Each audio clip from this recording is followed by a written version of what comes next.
Hello students. तो आज के वीडियो में हम लोग पढ़ने वाले हैं हेनरीज लॉ के बारे में। तो हेनरीज लॉ देखो, यहाँ पर ये जो टॉपिक है ये सबसे पहले रिलेटेड किससे है, तो सॉल्यूशन चैप्टर का। और सॉल्यूशन चैप्टर में भी solubility of gas in liquid. जैसे समहाउ अगर हम लोग डिस्कस करते हैं तो कुछ गैसेस जो होते हैं वो लिक्विड में सॉल्युबल होते हैं। जैसे फॉर एग्जाम्पल आपने सुना होगा कि वाटर में ऑक्सीजन डिजॉल्व होते हैं, दैट इज O2 डिजॉल्व होते हैं। जैसे एक्वेटिक एनिमल्स वगैरह या प्लांट्स वगैरह जो उससे हैं ऑक्सीजन लेते हैं। इसके अलावा आपने कोल्ड ड्रिंक्स वगैरह में भी सुना होगा, कोल्ड ड्रिंक्स में भी CO2 क्या होता है, डिजॉल्व होते हैं। कार्बोनेटेड वाटर, सोडा वाटर, जिसमें CO2 जो होता है एक गैस है, किस में डिजॉल्व होता है, वाटर में, लिक्विड में। तो इसी टॉपिक को हम लोग यहाँ पे डिस्कस करने वाले हैं और इसके बारे में जो कंप्लीट जो एक्सप्लेनेशन है वो हेनरीज ने दिया था, तो उसके बारे में। तो देखो सबसे पहले इफेक्ट ऑफ प्रेशर और ये सॉल्युबिलिटी की बात करते हैं। तो देखो यहाँ पर जो सॉल्युबिलिटी ऑफ गैस है, जैसे आपने कोल्ड ड्रिंक्स पिया होगा तो कभी कोल्ड ड्रिंक्स में क्या लगा होगा कि आपको इसमें लग रहा होगा कि ये स्ट्रांग लग रहा है, कभी क्या लग रहा होगा, लाइट लग रहा होगा। तो बेसिकली क्या होता है कि अगर CO2 उसमें ज़्यादा मात्रा में रहता है, डिजॉल्व ज़्यादा रहते हैं, तो हम लोग कहते हैं कि उसमें ज़्यादा सॉल्युबल है। कुछ जगह क्या होते हैं, कम सॉल्युबल भी होते हैं। वाटर में भी वैसा ही होता है। जैसे अगर हम लोग ठंडा पानी लेना तो ठंडा पानी में डिजॉल्व ऑक्सीजन क्या होते हैं, थोड़े से ज़्यादा होते हैं। वही अगर हम लोग थोड़े से गर्म पानी पिए तो उसमें जो ऑक्सीजन डिजॉल्व होते हैं ना, वो थोड़े से क्या होते हैं, कम होते हैं। तो उन्हीं सब सारी चीज़ों को हम लोग यहाँ पे देखेंगे और किस फैक्टर से ये हेनरीज लॉ इन सब चीज़ों को एक्सप्लेन कर रहा है। तो बेसिकली हेनरीज लॉ जो है वो देखो क्या कह रहा है कि solubility of a gas in liquid at a given temperature, temperature को हम लोग कॉन्स्टेंट रख रहे हैं तभी तो हम लोग प्रेशर से उसका रिलेशन निकाल पाएंगे, is directly proportional to its partial pressure at which it is dissolve. ये किस पर डिपेंड कर रहा है कि उसके पार्शियल प्रेशर में, partial pressure that is individual जो गैस होता है उसका अपना प्रेशर है ना, प्रेशर ऑफ इंडिविजुअल गैस। तो वो कितना उसका गैस का प्रेशर है उतना उन चीज़ों पे डिपेंड करता है। तो ये इसका स्टेटमेंट है, दैट इज सॉल्युबिलिटी। और ये सॉल्युबिलिटी ऑफ गैस है वो किस पे डिपेंड कर रहा है, तो directly proportional on the partial pressure of gas, है ना, इस पे डिपेंड कर रहा। इसी चीज़ों को देखो यहाँ पर ये जो पार्शियल प्रेशर ऑफ गैस है, इस चीज़ों को हम लोग यहाँ पे डिस्कस कर रहे हैं कि ये जो पार्शियल प्रेशर ऑफ क्या है, गैस है ना, is directly proportional to x। Basically ये x है क्या, ये तो हम लोग कहते हैं ये मोल फ्रैक्शन है। x क्या है आपका, मोल फ्रैक्शन है। तो मोल फ्रैक्शन यहाँ पर इसके प्रोपोर्शनल है। अब देखो इसी चीज़ों को अगर हम प्रोपोर्शनल साइन को हटाते हैं तो इन सब चीज़ों पे वर्क किसने किया था, हेनरीज ने। तो हेनरीज ने अपना एक कांस्टेंट लाया, दैट इज KH। तो यहाँ पर प्रोपोर्शनल साइन को हटा रहे तो P इक्वल टू KH इंटू क्या है, X। अब P के बारे में कहते हैं, देखो P is the partial pressure of gas in equilibrium with the solution. उस सॉल्यूशन में जो पार्शियल प्रेशर ऑफ गैस होगा, ये उसके बारे में बात करें हम लोग अगले स्लाइड्स में, उन चीज़ों पर जाएंगे भी। Where KH is Henry's constant, Henry's जो है हेनरीज का ये कांस्टेंट है, and X is the mole fraction of the gas unreacted gas in the solution. ये जो X है वो मोल फ्रैक्शन ऑफ गैस कहाँ, इन लिक्विड फॉर्म है ना, सॉल्यूशन के अंदर है। तो अब इन चीज़ों को देखते हैं हम लोग। जैसे ये आपको एक कंटेनर यहाँ पे दिखाई दे रहा है। इस कंटेनर में देखो ये क्या है, एक मूविंग पिस्टन है, ये ऊपर नीचे की तरफ मूव कर सकता है। इसके अंदर में ये गैसेस मॉलिक्यूल आप देख रहे होंगे और ये एक लिक्विड है। ये बेसिकली इक्विलिब्रियम पर है अभी, है ना, गैसेस ऊपर है, लिक्विड यहाँ पर है, ये मूवेबल पिस्टन है। हम एक काम कर रहे हैं कि इस पिस्टन को क्या करें, नीचे की तरफ ला रहे हैं। तो नीचे की तरफ लाएंगे तो इसके अंदर में जो है प्रेशर है वो क्या होगा, बढ़ जाएगा। अब ली शैटलर प्रिंसिपल देखो क्या कहता है कि कोई भी चीज अगर इक्विलिब्रियम में रहता है तो अगर इक्विलिब्रियम को डिस्टर्ब करते हैं तो वो उस डायरेक्शन में जाना चाहेगा सो दैट कि फिर से इक्विलिब्रियम को अचीव कर ले। इट मीन्स जैसे ये प्रेशर यहाँ पे लगा रहा है तो प्रेशर लगाएगा तो इसके अंदर प्रेशर क्या हो जाएगा, ये बढ़ जाएगा। तो प्रेशर बढ़ जाएगा तो ये क्या करेगा, कुछ अपने गैसेस मॉलिक्यूल को ये क्या करेगा, ये इधर की तरफ, अंदर की तरफ भेजना स्टार्ट कर देगा। ये जो पिस्टन है ना, ये इधर हम क्या कर रहे हैं, बढ़ा रहे प्रेशर। तो प्रेशर बढ़ा रहे हैं तो ये जो गैसेस मॉलिक्यूल जो यहाँ पर ऊपर में थे वो इधर की तरफ भेज रहा, सो दैट कि इसके ऊपर में जो प्रेशर बढ़ गया था, क्यों, हमने यहाँ पे पिस्टन को नीचे किया था, तो ये गैसेस मॉलिक्यूल इसके अंदर क्या हो जाएंगे, डिसॉल्व हो जाएंगे। यही तो हेनरीज लॉ कहना चाहता है कि अब ये जो इसकी सॉल्युबिलिटी है ये डिपेंड करेगा कि कितना प्रेशर हम लगा रहे हैं। अगर हम कम प्रेशर लगाएंगे तो कुछ ही गैसेस मॉलिक्यूल इसके नीचे यहाँ पर जाएगा। अगर हम यहाँ पर ज्यादा प्रेशर लगाए और पिस्टन को नीचे ले आए तो मैक्सिमम मॉलिक्यूल्स इसके अंदर में क्या होगा, डिसॉल्व होगा। और इसी चीजों को सॉल्युबिलिटी में देखो यहाँ पर ये एक्सप्लेन कर रहा था कि जो सॉलिबिलिटी होता है वो किसके डायरेक्टली प्रोपोर्शनल होता है, ये partial pressure of the gas का। इसी चीज़ों को देखो हम नेक्स्ट में यहाँ पर भी है, अगर मान लो कि इसके अंदर में गैसेस बहुत ज़्यादा सॉल्युबल हो चुका है, अब हम एक काम करते हैं, पिस्टन को ऊपर की तरफ लेके जाते हैं। पिस्टन ऊपर की तरफ लेके जाएंगे तो यहाँ पे क्या हो जाएगा, प्रेशर कम हो जाएगा। प्रेशर कम होने पर क्या हो जाएगा कि इसके अंदर में जो डिसॉल्व गैसेस होते हैं वो क्या होगा, उस प्रेशर को मेंटेन करने के लिए, दैट इज फिर से इक्विलिब्रियम मिलाने के लिए ये ऊपर की तरफ फिर से क्या होगा, बढ़ना स्टार्ट हो जाएगा। और इसी चीज़ों को हम लोग यहाँ पे कह रहे हैं कि जैसे प्रेशर डिक्रीज किए तो सॉलिबिलिटी क्या हो गया, कम हो गया। आपने देखा होगा कि कोल्ड ड्रिंक्स वगैरह की बोतल को जैसे ही ढक्कन खोलते हैं तो फिस एक आवाज़ आता है और उसके अंदर में जो डिसॉल्व गैसेस होते हैं वो बाहर की तरह निकलता है। लेकिन ये चीज़ें जब हम लोग पानी की बोतल को खोलते हैं तो उसके अंदर में ये चीज़ें दिखाई नहीं देता आपको। तो ये एक बेसिक चीज़ें हैं कि प्रेशर कम करने पर सॉलिबिलिटी कम हो रहा है, प्रेशर बढ़ाने पर सॉलिबिलिटी बढ़ रहा है।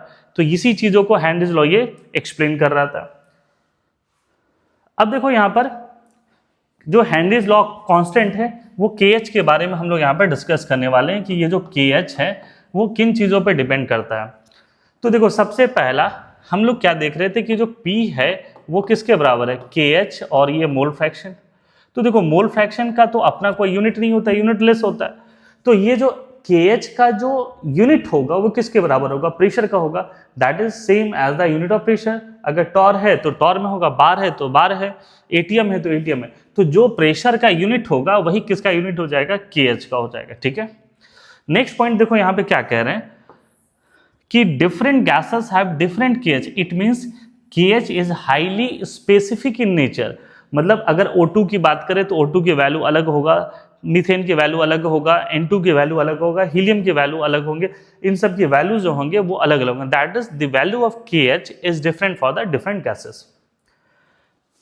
यहाँ पर KH की जो बात करें, KH values of the gas है ना, डिफरेंशिएट द सॉल्वेंट। ये सॉल्वेंट को डिफरेंशिएट करता है, जैसे KH की कौन ज़्यादा सॉल्युबल होगा, कौन क्या हो जाएगा, कम सॉल्युबल होगा। इन सब चीज़ों को भी बात करते हैं। नेक्स्ट यहाँ पर देखो कि क्या चीज़ कह रहे हैं हम लोग कि the value of KH increases with the temperature, है ना। ये मतलब कहने का मतलब है कि इंक्रीजेज विद द क्या हो जाएगा, टेम्परेचर।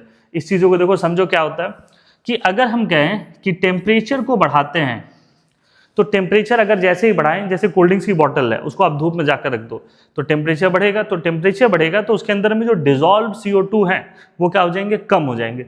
मतलब टेम्परेचर बढ़ाने पर जो सॉलिबिलिटी ऑफ गैस है वो क्या हो रहा है, कम हो रहा है।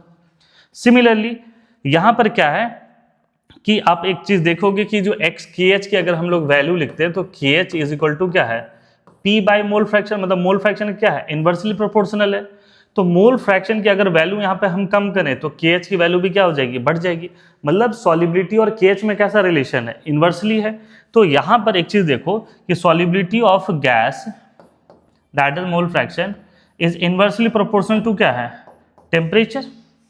एंड सिमिलरली यहाँ पर भी देख लो कि जो मोल फ्रैक्शन ऑफ गैस है वो इनवर्सली प्रोपोर्शनल किसका है, KH का है यहाँ पर। इट मीन्स ये भी इनवर्सली है, ये भी inversely. It means T is directly proportional to KH। तो यहाँ पर हम लोग देखो क्या कहते हैं कि T is proportional to KH। इसमें एनसीईआरटी में देखना बहुत सारे वैल्यूज गिवन भी है कि KH का वैल्यू 293 केल्विन पे कितना है। जैसे अगर हम बात करते हैं किसी एक का 76 है तो वही सेम गैस का 303 पे क्या हो जाएगा, 86 88 के आसपास में। तो जैसे जैसे टेम्परेचर की वैल्यू बढ़ेगी वैसे क्या होगा, KH का वैल्यू भी बढ़ेगा। Next, higher the value of KH of A gas lower will be the solubility. यही चीज तो हम लोग यहाँ पे डिस्कस कर रहे थे, the relation between KH and solubility of gas. ये एक दूसरे से क्या है, इनवर्सली है। इसका मतलब है कि जिसका KH की वैल्यू हाइयर होगा उसकी सॉलिबिलिटी कम होगा, या हम लोग रिवर्स डायरेक्शन में कह सकते हैं कि जिसका KH की वैल्यू कम होगा उसकी सॉलिबिलिटी क्या हो जाएगा, ये ज़्यादा होगा। देखो इस चीज़ों को यहाँ पर एक्सप्लेन भी किया है कि जो मोल फ्रैक्शन है वो P और KH है। तो देखो यहाँ पर ये क्या है, इसके इनवर्सली है ना, X equal to P by क्या है, KHX। तो ये इस चीज़ों को लेकर के हम कह रहे थे किसके बारे में, that is Henry's law constant. Next देखो यहाँ पर इसके ग्राफिकल चीज़ों को हम लोग समझना है कि इनमें क्या रिलेशन होते हैं, दैट इज ग्राफिकल एनालिसिस। देखो क्या कर रहा है कि plot of partial pressure and mole fraction is a straight line passing through the origin. क्यों, कांस्टेंट जीरो। अब देखो यहाँ पर कि अगर हम लोग बात करते हैं कि partial pressure of gas is equal to क्या होता है बताओ, KH और ये मोल फ्रैक्शन ऑफ गैस। मतलब ये y एक्सिस पे कौन है, पार्शियल प्रेशर, तो ये देखो ये y हो गया, ये क्या हो गया mx, और इसका कांस्टेंट 0 है due to that reason origin से ये पास कर रहा है। तो ये स्ट्रेट लाइन का ग्राफ है और यहाँ पर x एक्सिस में कौन है, मोल फ्रैक्शन, तो यहाँ पर x तो ये हो जाएगा, तो ये इसका स्लोप क्या हो जाएगा, ये m हो जाएगा, तो इसका देखो यहाँ पर m इज स्लोप, यहाँ पर KH, मतलब स्लोप इज बेसिकली क्या है इसका, KH है। इस चीज़ों को लेकर हम कह रहे हैं, तो ये स्ट्रेट लाइन हो जा रहा है यहाँ पर। अब देखो कि यहाँ से 2-3 चीज़ें यहाँ पर हम लोग सीख सकते हैं। जैसे एक गैस है, जैसे हम लोगों को क्या पता है कि KH की वैल्यू अगर ज़्यादा होता है तो सॉल्युबिलिटी क्या हो जाएगा, कम हो जाएगा। KH की वैल्यू ज़्यादा होगा तो सॉल्युबिलिटी कम होगा। इट मीन्स स्लोप, अगर मान लो कि 2 गैसेस हैं उसके ग्राफ का अगर हम लोग यहाँ से कंपेयर कर दें ना, जैसे कि देखो यहाँ पर ये 2 इस तरीके से ग्राफ है, ये A है और ये B है, और ये क्या पार्शियल प्रेशर है, इधर मान लो कि मोल फ्रैक्शन है। तो अगर हमसे पूछा जाए कि which one gas is more soluble at similar temperature, तो देखो हम लोग यहाँ से देखेंगे कि ये जो है इसका क्या हो जाएगा स्लोप, और इसका स्लोप, एंड स्लोप क्या है, KH की वैल्यू है, तो स्लोप किसका ज़्यादा है, B का ज़्यादा है। तो B का अगर ज़्यादा, इसका मतलब है कि KH for the B is more than A। तो इसकी अगर KH की वैल्यू ज़्यादा होगा तो सॉल्युबिलिटी क्या हो जाएगा, कम। इट मीन्स इस केस में कौन ज़्यादा सॉल्युबल होगा, A is more soluble than B at similar condition. यहाँ पे देखो टेम्परेचर के केसेस से पार्शियल प्रेशर है और ये मोल फ्रैक्शन है, तो T1 T2 T3 है ना, T1 T2 T3 है। तो अब इस चीज़ों से देखो क्या है कि ये चीज़ हमको दिखाई दे रहा है कि यहाँ पर T1 इज ग्रेटर देन क्या है, T2 and which is greater than T3। और अगर स्लोप में जाते हैं तो स्लोप में क्या दिखाई दे रहा कि K3 is greater than K2, और ये कुछ इस तरीके से यहाँ पर। तो टेम्परेचर के लेकर के अगर हम लोग चलते हैं तो ये देखो KH और इस तरीके से है, तो KH भी क्या हो जाएगा, KH डायरेक्टली प्रोपोर्शनल है ना। यहाँ पे ये सॉल्युबिलिटी का अलग पैरामीटर होगा, बट ये T1 T2 और क्या है T3 है। तो यहाँ पर क्या हो जाएगा, ये K1 हो जाएगा, यहाँ पे क्या हो जाएगा K2, और ये क्या हो जाएगा छोटा वाला K3। मतलब हम लोगों को पता है कि T is proportional to K, तो जिसका यहाँ से स्लोप देखेंगे, स्लोप जैसे इसका क्या हो जाएगा 3, तो अगर हमसे पूछा जाए टेम्परेचर का क्या रिलेशन होगा, तो जिसका KH की वैल्यू ज़्यादा होगा उसका टेम्परेचर ज़्यादा होगा, हमने प्रीवियस चीज़ों में देखा था। तो यहाँ पर KH होता है स्लोप, तो T3 से ज़्यादा T2, T2 से ज़्यादा T1, है ना, इस तरीके से। तो ये टेम्परेचर का ऑर्डर है, मतलब जितना ज़्यादा KH की वैल्यू होगा, जितना ज़्यादा स्लोप होगा, उतना ज़्यादा टेम्परेचर। तो ऐसी चीज़ें यहाँ से पूछा जा सकता है। नेक्स्ट अगर हम लोग इस पर आते हैं तो कुछ चीज़ें हैं जो इसके बारे में बात करते हैं। That is if a mixture of gases is bought in the contact with the solvent, each constituent gas is dissolved in the proportion to its partial pressure। मतलब क्या कह रहे हैं कि अगर सभी को लेकर के आते हैं और वो उसका जो प्रोपोर्शन होगा उसमें क्या होगा, सेम प्रेशर है तो सेम प्रोपोर्शन में डिसॉल्व होगा। Henry's law applies to each gas independent of the pressure of the other gases. कहने का मतलब है कि कंटेनर में O2 रखे, N2 रखे, दोनों में सेम प्रेशर लगा है तो उसकी सॉल्युबिलिटी क्या हो जाएगा, उस तरीके से KH से रिलेट करके सेम तरीके से चला जाएगा। अब इसमें कुछ चीज़ें हैं जो कि हम लोग बात करते हैं application of Henry's law. Henry's law से बहुत सारे एप्लीकेशन के बारे में बात चलता है। जैसे देखो सबसे पहला, to increase the solubility of CO2 in soft drinks and the soda water the bottle is sealed under the high pressure. हम लोगों को भी पता है कि कोल्ड ड्रिंक्स वगैरह जो होते हैं वो उसका 1.5 से लेकर 2 atm तक का प्रेशर में उसको पैक किया जाता है। तो जैसे उसके अंदर में ज़्यादा प्रेशर रखेंगे तो O2 की सॉल्युबिलिटी क्या होता है, ज़्यादा। इसलिए देखना है कि जब भी कोल्ड ड्रिंक्स की बोतल को हम लोग ओपन करते हैं तो स्टार्टिंग में क्या होता है कि प्रेशर उसमें ज़्यादा रहता है, लेकिन 2-3 सर्व करने के बाद उसके प्रेशर क्या हो जाते हैं, कम हो जाते हैं, सॉल्युबिलिटी भी कम हो जाता है। सेकेंड वन देखो क्या, एट हायर एल्टीट्यूड। आप देखो एक चीज़ हम अगर बात करते हैं कि अगर आपको हम भेज दें पहाड़ों पर तो आप क्या चाहोगे कि हमारे पास वजन कम रहे, लगेज कम रहे। लेकिन जो माउंटेनर्स होते हैं वो पीठ पे क्या होता है, एक एक्स्ट्रा सिलेंडर लेकर के चलते हैं। ये ऐसा क्यों? तो देखो हायर एल्टीट्यूड पर अगर हम लोग जाते हैं तो हाइट बढ़ेगा तो प्रेशर क्या होगा, कम। तो प्रेशर जब कम होता है ना तो क्या होता है कि solubility of O2 in blood वो भी क्या होता है, कम हो जाता है। तो हायर ऑल्टीट्यूड में क्या होता है कि उनको ऑक्सीजन की जरूरत होती है, तो ऑक्सीजन की जरूरत पड़ती है ना, तो ड्यू टू दैट रीजन वो क्या करते हैं, एक ऑक्सीजन सिलेंडर लेकर के वो ऊपर की तरफ चढ़ते हैं, क्योंकि ऊपर में ऑक्सीजन का लेवल क्या हो जाता है, बहुत ही कम हो जाता है। तो इसी चीज़ों को लेकर के यहाँ पर हेनरीज लॉ का एप्लीकेशन है। अब तो यहाँ तक तो चलो ठीक है, बच्चा एक्सेप्ट कर लेता, ठीक है सर पहाड़ों पे जाना है तो अच्छा, दूध एक मार्केट में इस तरीके का मिसकंसेप्शन होता है, लोग क्या कहते हैं कि पहाड़ों पे जाएंगे तो ताज़ी हवा मिलेगी और ये सब चीज़ें हैं। ठीक है, ताज़ी हवा तो ग्रीनरी पे डिपेंड करता है, लेकिन ये चीज़ें मिसकंसेप्शन है कि अगर आप पहाड़ों पे जाएंगे तो हायर एल्टीट्यूड पे जाएंगे, हायर एल्टीट्यूड पे जाएंगे तो उस समय क्या होगा, प्रेशर कम होगा, प्रेशर कम होगा तो ऑक्सीजन क्या मिलेगा आपको, कम मिलेगा, इस तरीके से। नेक्स्ट है, ये चीज़ें तो बच्चे एक्सेप्ट कर लेते हैं कि ठीक है सर पहाड़ पे चलना है तो ऑक्सीजन हम लेके जा रहे हैं, लेकिन जब स्कूबा डाइविंग करना है, पानी के नीचे जाना है, तो फिर सिलेंडर क्यों लेके जाते हैं? तो देखो क्या होता है कि अगर पानी के नीचे स्कूबा डाइविंग अगर आप किए होंगे तो स्कूबा डाइविंग में क्या होता है 30 से 40 फीट तक नीचे लेके चले जाते हैं, और नीचे जाओगे तो पानी का लेयर है, उनका वजन की वजह से उसके ऊपर आपके ऊपर प्रेशर क्या होगा, बहुत ज़्यादा। तो नीचे क्या होता है, ऊपर में प्रेशर कम हो रहा था, यहाँ प्रेशर ज़्यादा हो रहा था। तो जैसे ही आपके ऊपर प्रेशर बढ़ेगा क्या हो जाएगा कि solubility of gas in blood क्या हो जाएगा, वो भी बढ़ जाएगा। तो वो क्या हो जाएगा, गैसेस की सॉल्युबिलिटी ज़्यादा होगी ब्लड में, वो एक्यूमुलेट करना स्टार्ट कर जाएंगे। तो वहाँ पर वो क्या करते हैं, हम लोग कुछ ऐसे गैसेस लेके चलते हैं जिसकी सॉल्युबिलिटी क्या होती है, मिनिमम। आप एक बार अगर चार्ट में देखेंगे तो आपको हीलियम और हाइड्रोजन का दिखाई देगा कि KH की वैल्यू जो है सबसे हाइयर है, मतलब सॉल्युबिलिटी जो है सिमिलर टेम्परेचर पे सबसे कम होती है। तो हीलियम्स आर लेस सॉल्युबल या नेग्लिजिबल सॉल्युबल है। तो हम लोग क्या करते हैं कि नाइट्रोजन के बदले यहाँ पर नाइट्रोजन को थोड़ा सा रिप्लेस करके उनके बदले हम लोग यहाँ पे क्या करते हैं, हीलियम जो है वो 12-13% के आसपास में हम लोग हीलियम भरते हैं, बिकॉज इट इज़ इनर्ट और ये बहुत ज़्यादा सॉल्युबल नहीं होगा, तो एक्यूमुलेशन भी नहीं होगा। और साथ ही साथ में क्या होता है कि low blood oxygen level cause anoxia, एक डिजीज होती है, उसके बारे में बात करते हैं कि ये ऑक्सीजन वहाँ पे एक्यूमुलेट हो जाता है। इसी चीज़ों को देखो आगे भी हम लोग यहाँ पे बात करते हैं स्कूबा डाइवर्स के बारे में कि scuba divers must cope with the high concentration of dissolve gas while breathing air at the high pressure. ठीक है, now increase pressure increase solubility, ये तो ठीक है। Atmosphere gas in the blood which are released when the divers comes toward the surface. अब नीचे गए तो क्या हो गया, प्रेशर ज्यादा हुआ तो सॉल्युबिलिटी क्या हो गया, बढ़ गया। अब जैसे ही आप ऊपर आओगे तो प्रेशर क्या होगा, कम होगा। प्रेशर कम होगा तो क्या होगा, solubility of gases in the blood वो भी क्या होगा, कम होगा। तो जैसे सॉल्युबिलिटी कम होगा तो गैसेस क्या होंगे, वहां से निकलना स्टार्ट होंगे। तो निकलना स्टार्ट होंगे तो वो किस तरीके से निकलना स्टार्ट होंगे, बबल्स के फॉर्मेशन में निकलना स्टार्ट हो जाते हैं। इसलिए देखो कि bubbles of the nitrogen bubbles. आप अगर बहुत अच्छे से बहुत देर तक स्विमिंग करोगे ना तो देखना कि आपके बहुत सारे इस तरीके से बॉडी से क्या होंगे, बबल्स की तरह निकलने लगेंगे, ढकार आने लगना स्टार्ट हो जाएगा, इस तरीके से चीजें।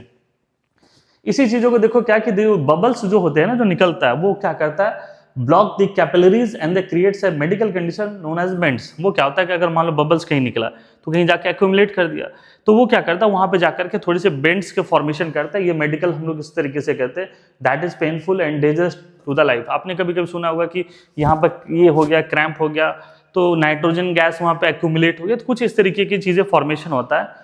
और इसी चीजों को अवॉइड करने के लिए हम लोग क्या करते हैं, नाइट्रोजन को परसेंटेज, जैसे एयर में नाइट्रोजन का परसेंटेज क्या होता है 79%, बट वहां पर नाइट्रोजन को रिप्लेस करके 52 के आसपास ले आते हैं, और उसके बदले वहां पर हम लोग एक्स्ट्रा हीलियम और ऑक्सीजन भरते हैं वहां पर, सो दैट कि ये चीजें ना हो। तो ड्यूरिंग द स्कूबा डाइविंग हम लोग भी क्या करते हैं, इसको लेके जाते हैं। और यही क्वेश्चन देखो अभी प्रीवियस ईयर में इसमें नीट में पूछा भी गया था स्कूबा डाइविंग के बारे में।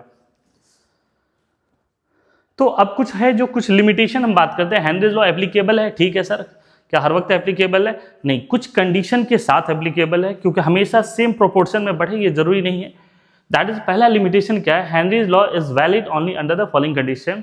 पहला, pressure of the gas is not too high, मतलब बहुत हाई है वहां भी काम नहीं करता, बहुत कम है जैसे वैक्यूम किम टाइप का है वहां पर भी बहुत अच्छे से काम नहीं करता।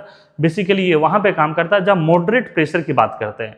तो मॉडरेट प्रेशर में अगर लेके जाते हैं तो ये प्रेशर की वेरिएशन सॉल्युबिलिटी पर असर दिखाता है। दूसरा, temperature is not too low, temperature अगर बहुत कम हो जाएगा तो गैसेस में क्या होता है, लिक्विफिकेशन वाला भी पार्ट आ जाता है। तो वो चीजें नहीं करना है, गैस को सॉल्युबल बनाना है, लिक्विफाई नहीं कर रहा है। इसलिए टेम्परेचर को बहुत कम भी नहीं होना चाहिए, बहुत हाई भी नहीं होना चाहिए, ये भी कंडीशन होते हैं इसमें। Next, the gas would not undergo any chemical reaction, जो गैसेस जो हैं जो सॉल्वेंट के साथ जिसमें वो डिसॉल्व हो रहा है, जैसे CO2 इन वाटर, तो वो उसमें डिसॉल्व हो, केमिकली रिएक्ट ना करे, केमिकल रिएक्शन उसमें ना हो जाए, किसी तरीके का फॉर्मेशन वहां पर ना हो किसी दूसरे प्रोडक्ट का, ये चीजें ना हो यहाँ पर। Next, gas should not undergo dissociation in the solution, मतलब गैस को हम डिसॉल्व करें तो उसके अंदर में वो डिसोसिएशन ना हो।